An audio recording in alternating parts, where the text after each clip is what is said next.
Pride and ego are easily the worst part about any YouTuber's personality. It's usually the ego that causes content creators to make some of the dumbest decisions they could ever make in their lives because they believe that they're on a higher plane of being or impervious to backlash. If I had to pick an example off the top of my head, I'd go with Triangle Woman trying to claim an editing style, or Theft King, well, Theft King just existing. This isn't a content creator exclusive thing either. It's easy to get a big head over something if you're particularly good at it. I do kind of get why people would get full of themselves, especially with jobs like this. And I don't necessarily think having a big ego is an issue as long as you surround yourself with people who keep you in check so you don't believe your own hype too much. Pride is also a whole other bag of worms, because 9 times out of 10 it is the reason why people will know they messed up big time and double down. There's so many examples I could use here, and I mean so many.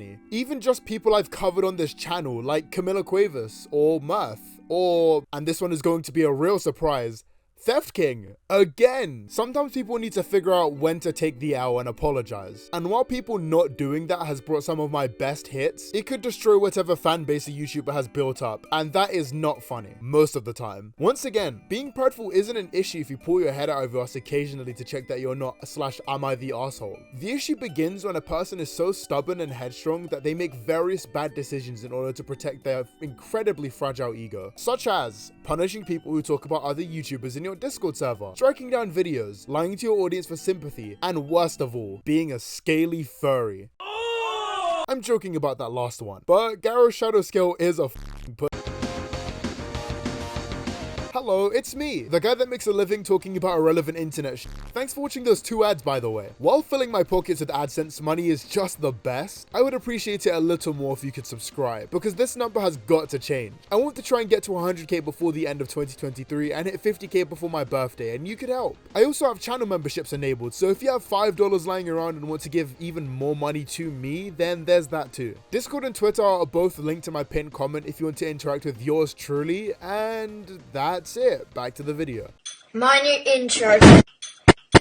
GeroShadowScale, or Garo because GeroShadowScale is a mouthful, is a YouTuber with 50k subscribers. He does variety content on games such as Minecraft and Bug Snacks. While his content isn't something I'd personally watch since I hate fun, I do get why others might find his content appealing and subscribe. I'm Garo, the wholesome energetic ice dragon. I stream daily on Twitch from 4 to 6 PM CT and upload the best moments here. Check out my Twitch, follow my Twitter / Instagram, and join my Discord, blue heart emoji. This is where our first bit of controversy lies. YouTubers owning a Discord server is nothing new and is becoming increasingly common. YouTubers do this for many reasons. The most popular reason I've seen so far is looking for their next Discord kitten. Oh god!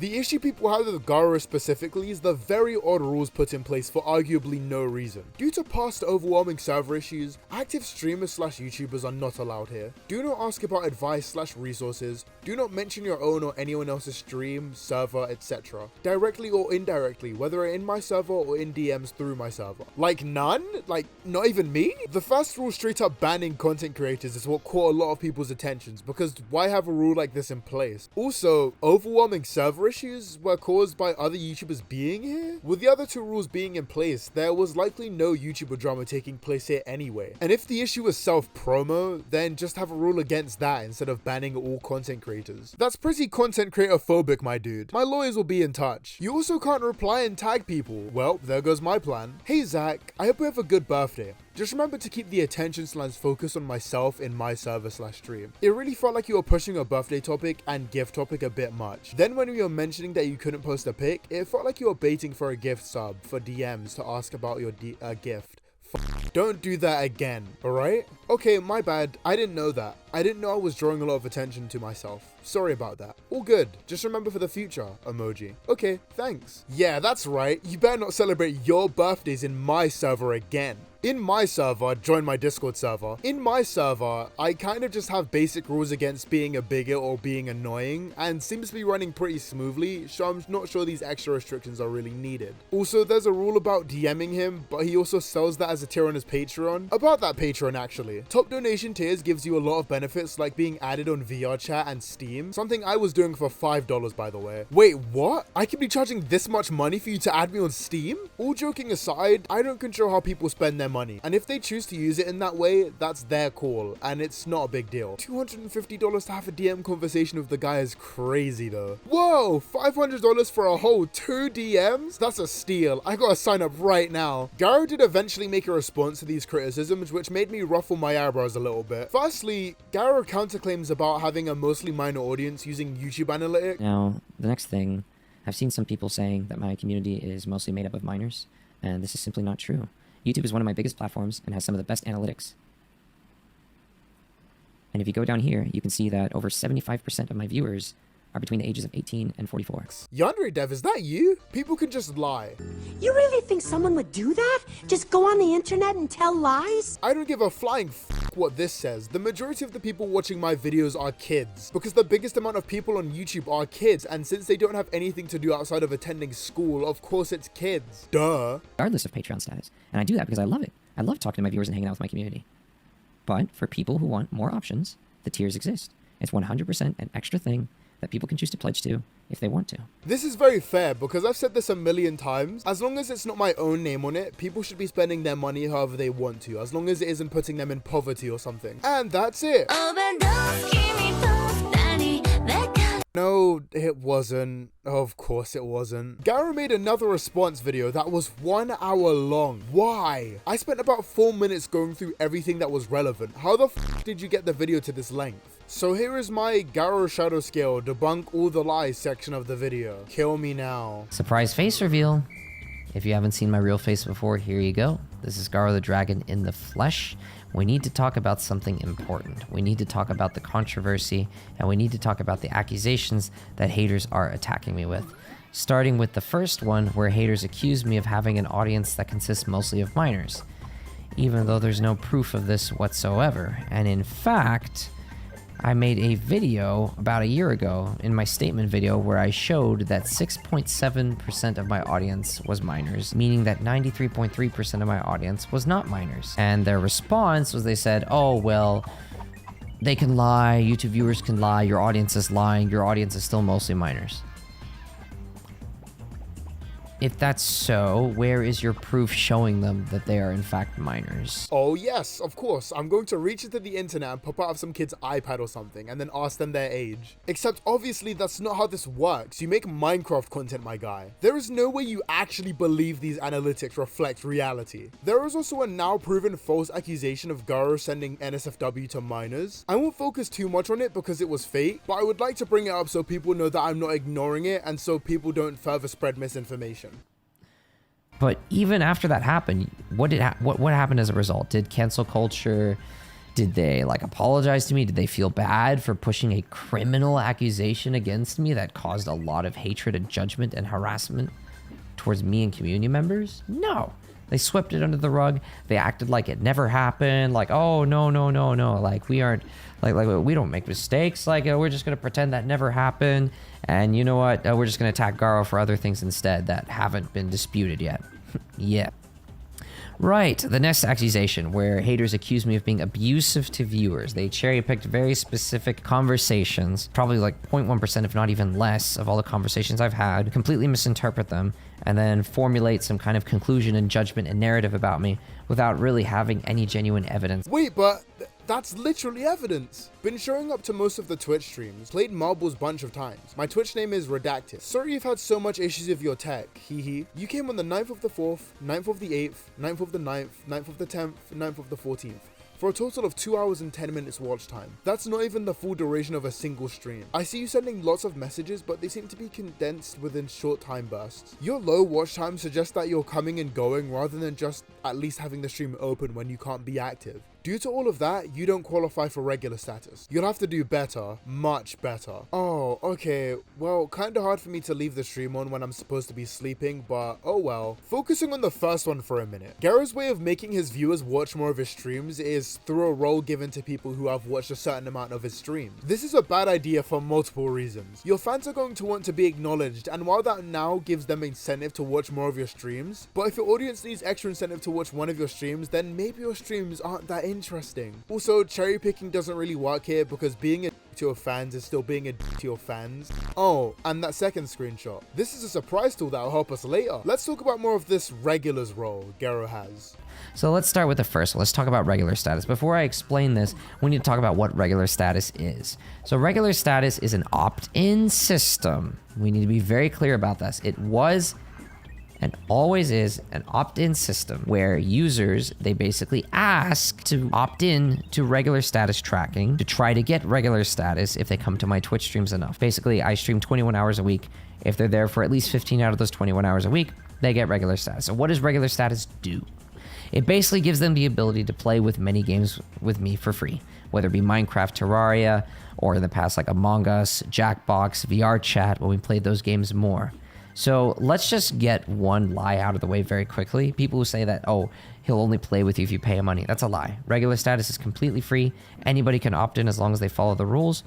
And bam, they can play with me very, very easily. I'm going to explain why this is an issue. You have a server where the only thing people can do is talk about you. YouTube or Discord servers also usually have fans who want chances to interact with you. And you playing games in that server is a big part of that interaction. By locking that interaction behind a watch wall of sorts, you're basically forcing people to waste 15 hours of their time watching your stream. Putting it behind a paywall would have probably been less scummy in my eyes. These are the people who already watch your videos. Imagine being that fan for a second. You join the server thinking you're gonna get a chance to play games of your favorite YouTuber, and he slaps you down and says, sorry, you need to watch 15 more hours of my content before you can play games with me. You gotta do better. I'd kill myself. I'd be very upset. I've celebrated more birthdays than probably all these haters, these hateful creators have combined.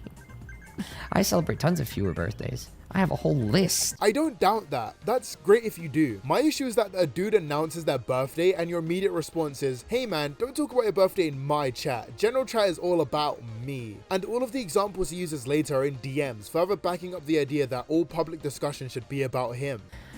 To the Telegram DM. So this is one where I got really angry, yes. And there's a very specific reason for this. People will look at this conversation and think, oh, like this guy just flipped out. Garo got angry because this guy made friends with one of his moderators. No, in fact, it was because of what happened here that rule number 2 came to be about the no DMs friend request.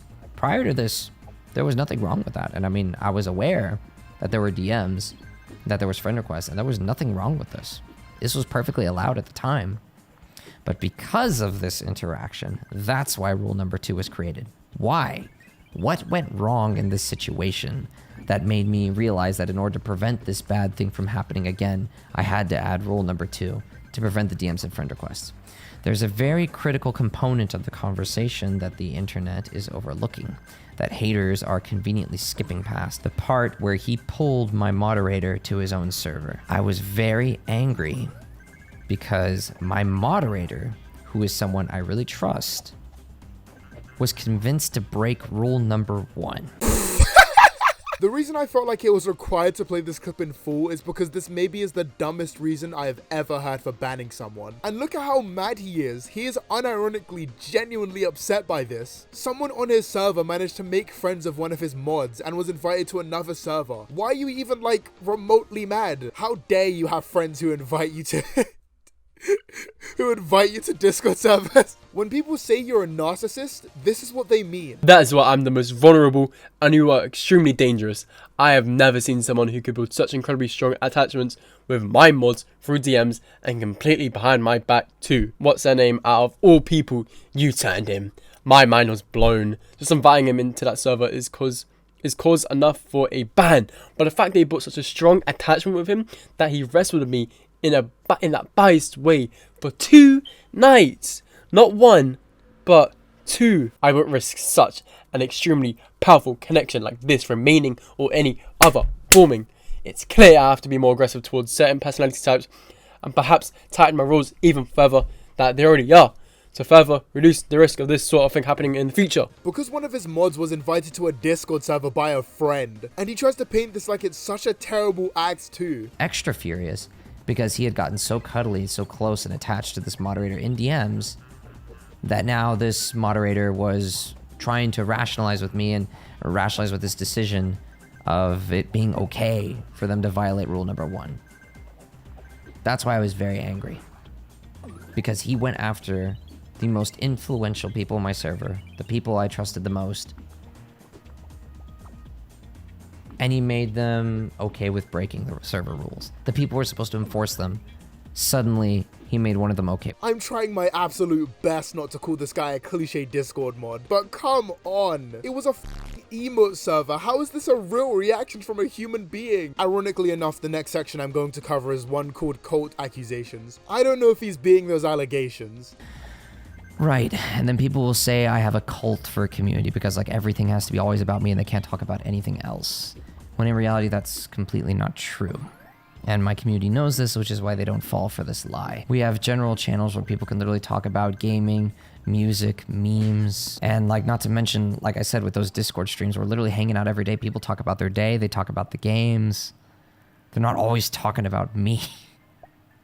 I don't even know where this came from. Oh, right, because of the focus on me thing, right? Well, I've already explained. It's not really about keeping the focus on me. It's about preventing too much focus going from someone else. What? He just dug his own grave. Like, why? If you stop the attention from going to anyone else, where do you think it's gonna go? To you! It's your server, you dope! People join to hang out with you. I feel like I'm talking to Homeland if the had no powers. Also, you have to put multiple restrictions on what people can talk about, and even what people can draw in your server. I'm not talking about NSFW either. I mean, no artwork was allowed in the server unless it included Garo. He started getting stricter over my stay in his community. He made it so you couldn't post any artwork in his server unless it featured him. And that kind of evolved over time. At first, it was like I would keep no focus on me. I was kind of, in the very beginning, I was a bit more distant, and I was just focusing on content, and people just kind of interacted. Then bad things happened. I learned from it, like, okay, when someone gets too much influence, it's like not good. So then I just kind of made it like, well, I don't really want all the focused attention to myself, but I guess just maybe it shouldn't go to someone else either. Just like keep it as a vacuum. But that just didn't work. Focus kind of has to go to someone. I realize that. And if I don't take it, it will go to someone else. Nah, he ain't being. My audience can't function unless someone is the focus of the server. Someone had to do it, and no one else could handle it but me. You lost. Then he goes into how his haters aren't giving him constructive criticism or whatever the heck. Referring to all your critics as haters is surely the best possible move here. But fine, I will give you some constructive criticism right now. Get your head out of your massive and realize that not everything has to be focused on you all the time. Remove the regulars role and let your mods have friends, and there's like most of my issues with you sorted just like that. I believe in self-love, but everything you've done is on a whole other level. I was originally gonna call his server an echo chamber, but the correct term would be a hug box. Thank you, Clapseal. Wow, I wonder who this is describing. In the long run, stuff like this is only going to get worse. And while I don't think Garo runs a cult that could do any real damage to the world, again, his audience is mostly minors and punting children in the head is incredibly easy. I'm talking about Garo himself. No matter how I look at this, Garo's mentality is only going to get worse over time. He said it himself. He doesn't have a life outside of Twitch, Discord, and YouTube. And that's scary. That's terrifying because he is constantly getting his meat ridden by children who don't know any better. It should have been me, not him! It's only a matter of time before he does something completely insane, like copyright striking a video that criticizes him. Alright, let's do this one more time. Garo decided to copyright strike a dude's video for using his likeness. 1984! The YouTuber in question is Clapseal. You should check him out. I like his videos quite a bit. He definitely has the highest viewed video in Garo, so I guess this was his way of firing back, and it just flopped, dude. Good afternoon. I am writing to request the review and removal of an infringing video published at the following URL, the infringing video. Pursuant to Section 512C, the Digital Millennium Copyright Act, the infringing video creator Clapseal has reproduced and monetized content created by my client, GeroShadowScale LLC, hereinafter the copyright holder. The copyrighted content includes original art used as a profile picture, virtual reality renderings of an original avatar, i.e. artwork of a green dragon, and extensive video footage filmed and edited by the copyright holder, the copyrighted content. The copyrighted content is reproduced without the authorization or consent of the copyright holder and is the copyright holder's exclusive content. Now, I will not pretend to be a law student who understands copyright in and out, but I do have Google, and quoting them exactly here. In the United States, works of commentary, criticism, and research, teaching, or news reporting may be considered fair use. You'll never guess what Clapseal was doing and where Garo lives. Even at a glance, Clapseal's video easily falls under most of the examples given. And I will praise YouTube for this, they weren't having any of it. I want to quickly talk about Garo's persona for like 2 seconds. Spot the difference, I dare you. What I'm trying to say is, Garo does not own the copyright behind a green and blue dragon, and his base design is also incredibly generic. Even if you did own the copyright for that, Clapseal's video would still fall under fair use. If this takedown had actually gone through, Garo would have screwed himself over so hard. He literally puts images from games he plays in his thumbnails. He is a bloody gaming YouTuber. With the logic applied here, the copyright holders of the game Garo plays to earn money could strike him down. First, the infringing video is commercial in nature and intentionally monetized. The infringing video does not merely seek to be an opinion-based critique of the copyright holder. Rather, the actual purpose of the infringing video is to profit from the use of the copyright holder's content, both financially and by elevating their own prominence in this online community. Clapseal disparages the copyrighted content and my client's online presence with the specific intent of increasing viewership of the infringing video and Clapseal's channel. Clapseal is thus actively profiting off my client's copyrighted content, and the infringing video should be removed. You mean like you do from playing games you don't own the copyright to? His attorney must have been sweating bullets while writing this. Like, the YouTube copyright system is broken, sure, but is it that broken? Short answer is no, thankfully, because this and many other videos would be finished. Clapseal made an email response back. Oh, you sly dog! Other than subscribe to Clapseal and Nays Nation, what could possibly be learnt from the situation? Well, if it isn't obvious, then it's that you should always have people around you that insult you. Wait, that doesn't sound right. You should always have people around you who will give it to you how it is instead of how you want to hear it. Because if you don't, there's a chance you could end up like Garo, where you are so far detached from reality, you see yourself as completely infallible and as a victim being picked on by haters. Garo, if you're watching this, I only have like 3 things to say to you. Firstly, take a step back and maybe try to see where all of this negativity is coming from. And if some of it is your fault, it is, by the way, don't get it twisted. Secondly, please go outside and realize that there are other sentient beings more important than you. And thirdly, please remove that first rule. I want to join your Discord server too. Thanks to my channel members for the constant support of my channel. Thank you to Pwep, Jason Coward, Neko Cho Official, Grizzly Bear 1996, Tony, Temporal Catalyst, Maple, Clumpster Memes, Kinda Snowy, Clapseal, Alec the Shark, and Alien Hunter. I recently used the membership money to buy something for another video coming up, so look forward to that. If you want all of these perks, please consider joining too. After my 2-week break, I'm feeling a lot better and I'm ready to start making more content. So look forward to that too. I'm going to go back to being addicted to Minecraft now, so have a good day. See ya, lads.